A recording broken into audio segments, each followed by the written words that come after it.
அந்த மரத்து காய் நல்லா இருக்கும்லடா? ஆமாங்கண்ணே. டேய் செவடா, என்னங்க? இறங்கி அந்த மரத்து காயை போடு. டேய் என்னடா பாக்குற? பரதேசி இறங்குடா. ஏங்க இது உங்களுக்கே நல்லா இருக்கா?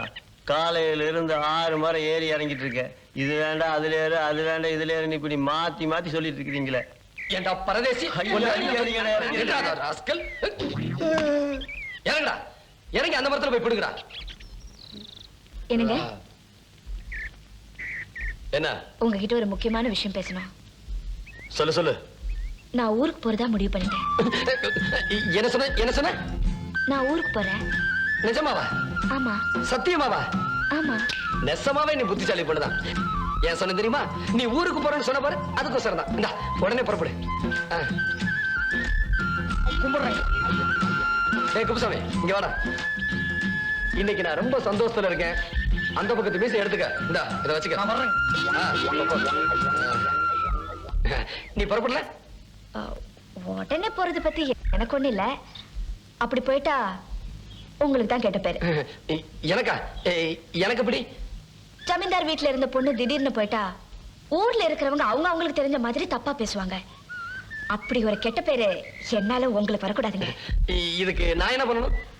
அதாவது நாங்க காலேஜ்ல படிக்கும் போது கடைசி நாள் ஒரு விருந்து வச்சு ஒருத்தர் பத்தி புகழ்ந்து பேசி அவங்க ஊருக்கு பிரிஞ்சு போயிடும். அதே மாதிரி நீங்களும் ஒரு விருந்து வச்சு என்னை பத்தி புகழ்ந்து பேசுங்க, நானும் போயிடுறேன்.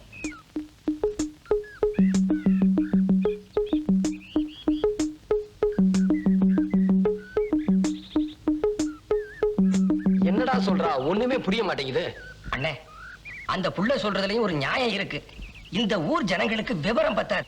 அந்த புள்ள சொல்ற மாதிரி ஏதாவது கண்டபடி பேசினாலும் பேசுவாங்க. அதெல்லாம் இல்லடா மடே. ஏதோ விருந்து வைக்கணும்னு சொன்னா சரி.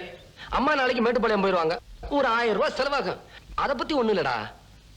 புகழ்ந்து பேசணும்னு சொன்னா அண்ணே அண்ணே நான் போய் கட்டு வந்துட்டுமா? மடையா வாய மூடா. அண்ணே அடிக்க மாட்டீங்கன்னா ஒரு யோசனை சொல்றேன். சொல்லு. அண்ணே அந்த புள்ளையே கேட்போம். ஒரு பேப்பர்ல எழுதி தர சொல்லி வாங்கி படிச்சு பார்த்து சரியா இருந்தா பேசுவோம்.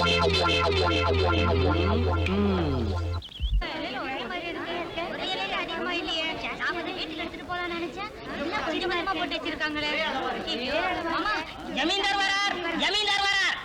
சீக்கிரம் உட்காருங்கயா.